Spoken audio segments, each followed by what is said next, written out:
Today, I'm going over the best players from every Fortnite season ever. Becoming the very best in a video game with over 500 million registered players is literally one of the hardest things to achieve in the world. But if you're one of the few who makes it to the very top, you can reap some wildly comfortable rewards. Financial freedom for the rest of your life, major amounts of respect, and the feeling of really having accomplished something extraordinary. Without yapping too much, if you enjoy content like this, consider using code marrentm in the Fortnite item shop. Once we hit 1,000 users, I'll do daily videos just like this one for 7 days straight. And we're currently sitting at 898 users, which honestly means the world. So thank you so much to all of you who has put in the code. Season 0 was a test for Fortnite's Battle Royale mode, and the game wasn't popular at all back then. Not to say that nobody that later became famous didn't play, because a particular someone by the name Mr. Grims stands out to be the undisputed GOAT of Season 0. This guy had a unique talent when it came to gaming in general, and his ability to consistently bang out 10 to 12 hour streams daily is what made him such a phenomenal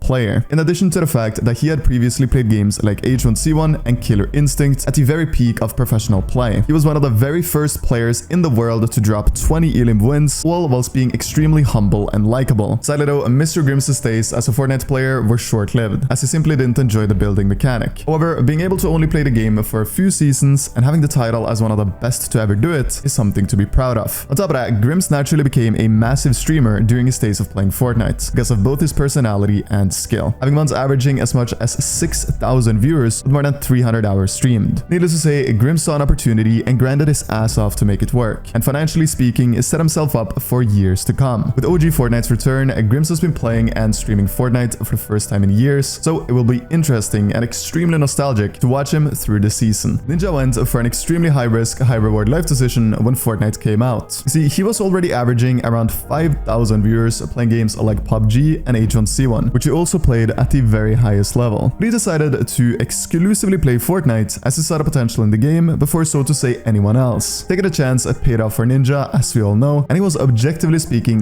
the best player in the world in Season 1. Other players like High Distortion, Nickmercs, and Grims could also be argued to be the best players of this season. But what made Ninja different was his ability to always stay at a very high level, even after having played for 10 hours straight, even when he didn't have a good night's sleep, or even when his chat was being awful. Regardless of circumstances, Ninja was ready to stream and perform at the highest level, whereas players like Nickmercs, Grims, and HD had incredibly high highs, maybe even higher than Ninja, but also way lower lows, where they would go on losing streaks, lose their temper, and overall have some bad periods. What made Ninja such an amazing player and streamer was that he was the most consistent player in the world. You could tune into his stream and know that he would put on a show, win games, and drop a ton of elims. His hours put into the game, as well as his past with other battle royales, really made him, at the time, the most exceptional player. Season 2 literally has Myth's name written all over it. Myth was one of the first players to understand how to use the building mechanic to his advantage, both when playing aggressively and defensively. And a lot of the building strategies we saw in later seasons was thanks to him. Myth was also first place on the wins leaderboards for quite some time, and he was a massive grinder, both content-wise and competitively speaking. Being as creative as Myth was in Season 2 is extremely admirable even to this day, and very few players have been able to replicate the level of inventiveness he showed at that time period. You have to understand, this man literally invented 1x1ing, and with that, he more or less invented build fighting as we know it today. Myth had such a big impact on the game that without him, the game wouldn't have developed to become as it is today. Going into Season 3, a rather underrated player by the name Cloaksy was one of the first in the world to drop 30 plus elim wins in solo versus squads, also having the world record for a period of time. Cloaksy had all the characteristics needed to become a phenomenal Fortnite player, and he also had a very similar past to both Grims and Ninja, with that he had also played H1Z1 and PUBG at a high level. Now, you could make the argument that Ninja was the best player in Season 3, and I wouldn't hate on that opinion at all. But looking back at Season 3, if there was one player I would trust to clutch a very important situation, that would be Cloaksy. I would pick him with his skill set in Season 3 over anyone else in the world. The attributes that made him the best in the world at this time was the fact that he was calm regardless of the situation he was in. He had an extremely positive yet highly competitive mentality, always striving to become the best player he could be. Additionally, he wasn't scared to challenge himself. He enjoyed it, and as a result, he became better than everyone. Because of how well-rounded Cloaksy was, he got a request from FaZe Clan to build a squad consisting of 3 other competitive players. This is where he got to play with a certain someone and start one of the best competitive streaks we've ever seen. More on that later. Season 4 was a super interesting season, as this was the first time Epic attempted to host a competitive event. Now, most of you probably won't remember this one, but but it was called the Solo Showdown. The Solo Showdown was an event where hundreds of thousands of people competed for a chance to win some V-Bucks and possibly an invite for the next season's summer skirmish. The tournament format was simple. Play 25 games, and however those games went was your position on the leaderboard. Obviously, the more wins and elims, the more points. One player stood far above the rest, and I'm not sure you'll be able to guess who that was, but feel free to pause the video and have a go at it in the comments below. That player was Twitch_AidenC, or more commonly known as Ghost Aiden. All the players I have talked about until now have been on keyboard, but Aiden was, in Season 4, the best Fortnite player in the world, and on top of that, on controller. Bizzle was a player unlike anyone else in Season 5, and this is actually surprising considering he started playing only in Season 3. Bizzle had previously seen some success at playing CSGO, but when he started playing competitively in Fortnite, it was like he was made for the game. I think what made him such a phenomenal player was the fact that he was extremely structured. During moving zones, he was one of the first to understand the importance of staying frontside, and during the early and mid game, he had plans unlike any other player. This way of playing extremely structured might have come from his previous days as a CS player, as being organized is a must if you want to succeed in that game. Bizzle got second place in a lot of tournaments, like Summer Skirmish Week 3, Fall Skirmish Week 1 and 3, and most impressively, he got a second place at PAX West, where he took home $180,000. Now, during Season 5, you could argue that TXE was the best player. TXE is actually one of the most underrated players in all of Fortnite's history, but Bizzle was objectively speaking a bit better, and therefore he deserves to spot for the best player of Season 5. In Season 6, there was a player who seemed unstoppable, winning events left, right, and center, all while streaming in front of tens of thousands of viewers. The player I'm talking about is, of course, Tfue. Tfue, much like a lot of the previous names I've mentioned, had a history with other battle royales like H1 and PUBG, playing at the highest level to no surprise, and funnily enough, also having a slight rivalry with Ninja even back in the H1 days. The characteristics that made Tfue the best at the time was his incredible game sense and his world-class aim. I think it's fair to say that Tfue was the best aimer in the majority of Chapter 1, with few ever even coming close to his level. For some honorable mentions for Season 6, we have Sexro, who could also be argued to be one of the best aimers Fortnite has ever seen, and Nate Hill, who was also a very impressive player alongside his duo Funk Bomb for this season. What makes Tfue the right pick is the fact that him and Cloaksy won the Fall Skirmish Finals, winning $400,000. And he also won 2 solo Fall Skirmish weeks back to back, one of which where he was very sick, showcasing what kind of competitor he really was, winning at any cost. For Season 7, we have the easiest pick so far. The best player of the season was Metro. Metro is probably the player who has been the furthest ahead ever in competitive Fortnite. Season 7 marked the end of 2018, and Metro ended the year in first place on the PR leaderboards, with a massive margin. A skill level margin that will never be replicated by any other player ever again. That is naturally not to say that other players weren't incredible this season, because names like Poach, Vivid, and all the Team Liquid boys also performed phenomenal, but no one did it like Metro. The reason he was the best at this time was because of his insane hunger to compete. He challenged himself by playing against not only the best players in Europe, but he was also one of the first in the world to play cross-region, often playing against other great competitors on NA as well. Going into Season 8, Epic had announced that the required age to compete would be lowered to 13 years old, compared to 16 like it was in the first seasons of the game. And when these news hit, a new generation of talents started performing super well in tournaments. And maybe you can predict what player became the best of Season 8 based on that information. The best player in Season 8 was Mongrel. Having the best mechanics, best aim, and a high level of game sense made Mongrel nearly unstoppable as a player. He was also not scared to stream for 10+ hours daily, which helped evolve his skill even more. There were many notable names that started popping off in Season 8. Savage, Benji, and the Dubs are other honorable mentions. None of them were at the level of Mongrel, but they were all phenomenal players regardless. Season 9 was an incredible season for competitive Fortnite, as this was the season where the solo and duo World Cup finals was to be hosted. There were so many hype names going into the World Cup finals. Players like Tfue, Clicks, Stompy, and Dubs had all dominated the qualifiers, so expectations were high for these players. Looking back at this season, there was one player that stood far above the rest, and that player was Bugha. Bugha won the solo World Cup, almost doubling the points of second place. One more time,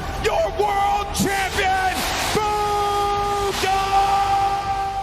and solidified one of the most dominant major esports tournament performances of all time. Although Bugha was unarguably the best player of Season 9, we can't forget to mention Aqua as well. Aqua won the Duo World Cup alongside Nyrox, who also, by the way, played phenomenally at the LAN event. I'm pretty sure if we're ever to have another official World Cup, no one will even come close to the performance of Bugha in 2019. And even today, in smaller, less important tournaments, very few players have been able to replicate the same level of dominance. For the last season of Chapter 1, the choice for the best player is yet again quite easy. Now, a lot of people would say that Mongrel was the best player of Season X, but that is not the objective truth. You see, Mongrel had a teammate by the name Benji Fishy who didn't only dominate alongside him in the FNCS Trios qualifiers, but he also went on to win multiple solo cash cups in Season X. I think the reason a lot of people do classify Mongrel as the best player of Season X is because of his remarkably funny streams and his unique way of playing and utilizing weapons like the infantry rifle better than anyone else. You could make the argument that Mongrel carried in trios, but let's be real, all three, Metro, Benji, and Mongrel, played exceptionally well, and I'm not sure you could say that any one of them quote-unquote carried the trio. Other players that absolutely needs to be mentioned when talking about Season X are Aqua, Sexro, Sate, and Saf, who all played at the peak of competitive, but not quite at the level of the golden trio, Mongrel, Metro, and Benji. Moving on to Chapter 2 Season 1, the best player was Unknown Army. I don't know what to say other than this guy was unreal to watch. His aim in Season 1 is unlike anyone else I've ever seen. Of course, he was a controller player, but that didn't change the fact that he had the best aim out of anyone in the world, and he used that to his advantage in a way that won him multiple tournaments, including the FNCS Squad Grand Finals of Season 1. Season 1 of Chapter 2 was the longest season of Fortnite ever, and players like Macwood, Chapix, and Commandment could also be in the discussion for best player of this season. After having played squads in Season 1 for 128 days, people were ready to grind Season 2 as duos was announced as the main game mode, something most competitive players was very happy with. Crowning the best player in Season 2 is ridiculously hard as there were 3 players who all performed pretty similarly. The first was the High Ground King, Sate. Sate and Saf won the Duo FNCS Grand Finals and took home $44,000 as a result of that. In Season 2, it was 2 FNCSs, 1 Duo FNCS, like we just talked about, and 1 Solo FNCS Invitational. And in the Solo FNCS, Sate placed 9th, taking home an additional $8,000. Now, you could also consider Andelix or Aqua as the best player from Season 2. Andelix won the Duo FNCS just on the European region, winning $70,000, and on top of that, he got 7th in the Solo Finals, winning $30,000 more to make his Season 2 earnings $65,000. And Aqua stayed impressively consistent throughout the entire season, both in FNCSs and Cash Cup tournaments, getting 4th in Duo FNCS and 3rd in Solo FNCS, combined making him $92,500. In my eyes, Aqua was the best player of Season 2, but if you think Sate or Andelix deserves that spot, then I don't blame you, because winning FNCS obviously is ridiculously hard, but Aqua's consistency is the reason for my pick. In Season 3, there was a particular someone who stole the show competitively speaking, and his name was Tayson. If you guys don't remember, Season 3 was the season where there was a solo FNCS, and Tayson didn't only win that, but he also won his heat to qualify to the Grand Finals. Him securing 1st in the Grand Finals made him $80,000, and he did so dominantly, winning with 60 points when 2nd place only got 49. Now, I think it's important to also note how incredibly good Coop was in this season. He won FNCS on NA, and then just 5 days later, won the DreamHack Solo Finals as well. Major respect to both players, but in my eyes, Tayson was the best player in the world in Season 3. Season 4, or also known as Stark Season, was one of the most fun seasons of competitive Fortnite ever, and a lot of players played at an extremely high level this season. You could argue that the EU FNCS winners, Mongrel, Metro, and Tayson were the best players in this time period, and I wouldn't hate on that opinion at all. Or you could go another direction and say that the NA FNCS winners, Mero, Day, and Reverse were the best in the world, because both of these trios had players who could arguably be considered the best in the world. But for me, one player stands out and kind of reminds me of how good Unknown was in Season 1 of Chapter 2, and that player is Reet.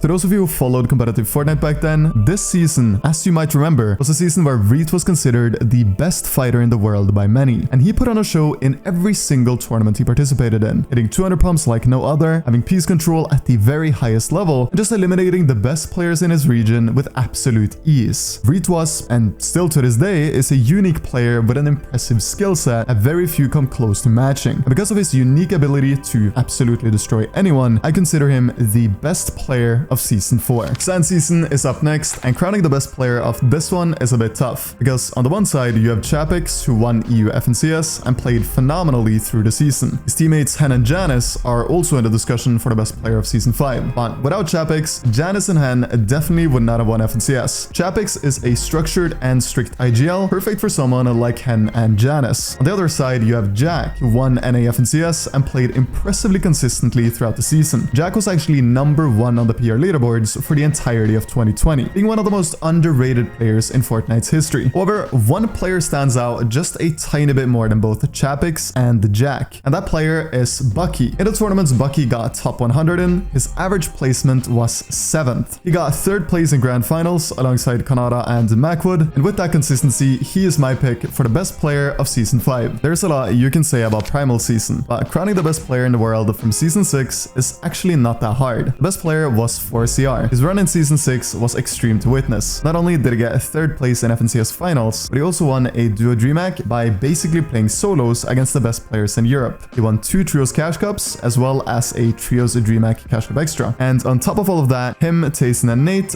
won their FNCS heat to qualify to the FNCS Grand Finals. I do need to say that Queasy is a very honorable mention for Season 6, as he, alongside Trulex and Jerky, took home the FNCS win on EU. But the thing about Queasy is that he always makes his teammates such great players, to the point where it's hard for him to individually pop off as hard as players like 4CR. You can say that that attribute makes Queasy the best player of Season 6, and I would have quite a hard time disagreeing with that statement. But in my eyes, 4CR was just individually the best player at this time, and I feel as though he deserves that title. Going into Season 7, Scented had already gotten 3 second places back to back to back in FNCS Grand Finals. Surely if he got a 4th second place, he would be considered the best player of Season 7. Well, yes, I will give it to Scented today. I think when Scented is grinding, he is one of the very best players in the world. And in Season 7, getting his 4th consecutive second place in Grands, he gets the title of the best player of that season. What makes Scented such a crazy player is how he IGLs endgames, his communication, and his strategies are some of the best in the world. If I had to mention a few other players in contention for the title in Season 7, it would be Kiriachi, who won the EU FNCS Grands, or Dukes, who won on NA. And taking home the title of best player of the final season of Chapter 2, we have Seti. Seti won the EU FNCS Grands with an insane margin over 2nd place. And to be honest, all 3 players in Seti's trio, or in other words, him, Cammy, and Teak, could take home the best player award for Season 8. That is how dynamic this team was. They all played so well together that it almost seemed like they were one individual player. They knew each other's strengths and weaknesses in all different situations, it seemed like. Seti, Cammy, and Teak also went on to get 2nd place in Grand Royale, only 25 points behind the Tayson, Hen, and Chapix. You could very possibly also consider Buga the best player of this season as well, as he won on NAEs with Mus and Mero in the Trios Grand Finals, and he also later went on to win the Grand Royale with Mero and Dukes. But compared to how Seti was playing during Season 8, I don't think Buga was as good, although he also played at an extremely impressive level all throughout the season. Some other honorable mentions are Day and his trio, Jamper, and Tragix, who got 2nd in both the Trios FNCS and the Grand Royale. Really impressive consistency from this trio too, and you could make an argument for that one of these 3 individual players was also the best in Season 8. Chapter 3, Season 1, Buga and Mero once again won FNCS, making them 3-time back-to-back-to-back champions. And I personally think that Mero was the MVP of this season. A lot of people forget to mention Mero when talking about the best players in the world, and I sadly think that is partially because he is on controller. Mero is generally one of the most clutch players Fortnite has ever seen, and he is able to consistently perform regardless of the situation he's in. Now you could argue that Queasy or Hen, the EU FNCS winners of Season 1, were the best players of the season. But in my eyes, Mero dominated in a way that nobody else did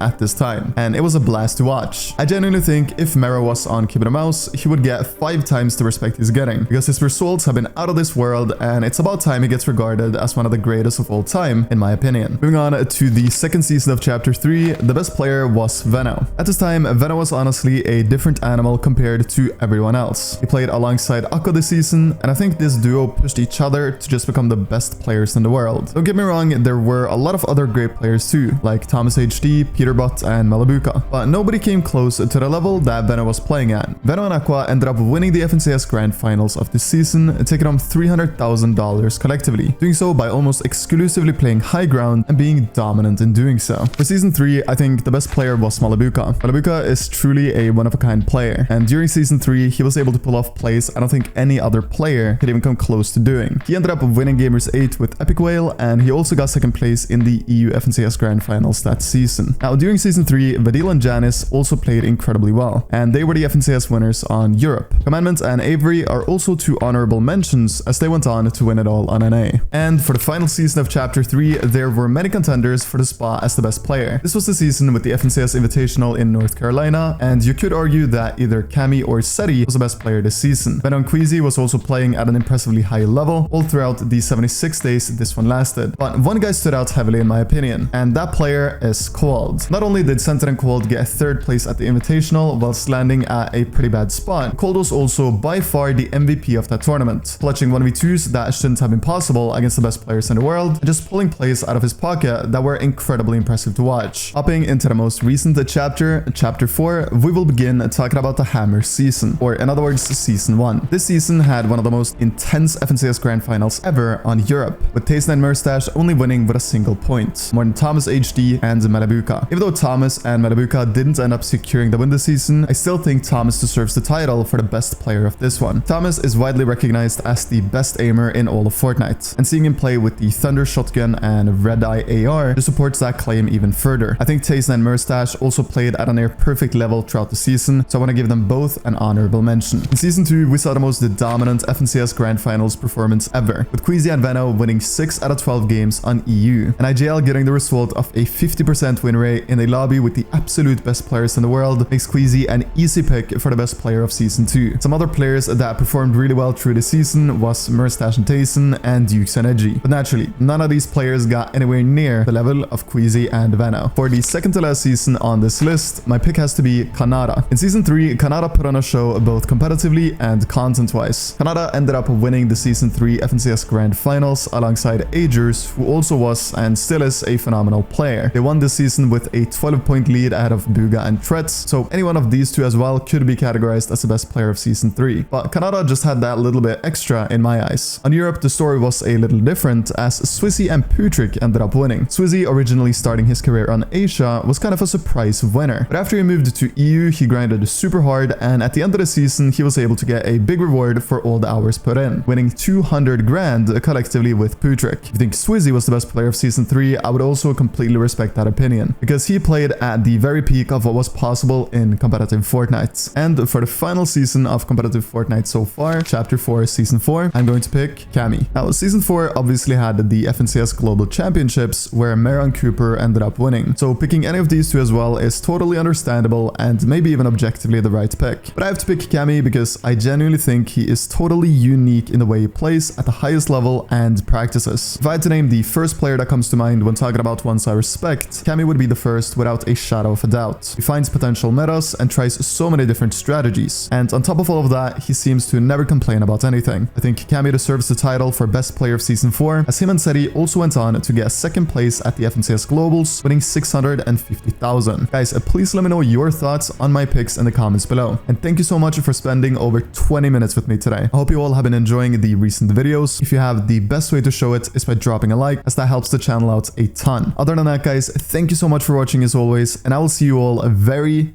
very soon.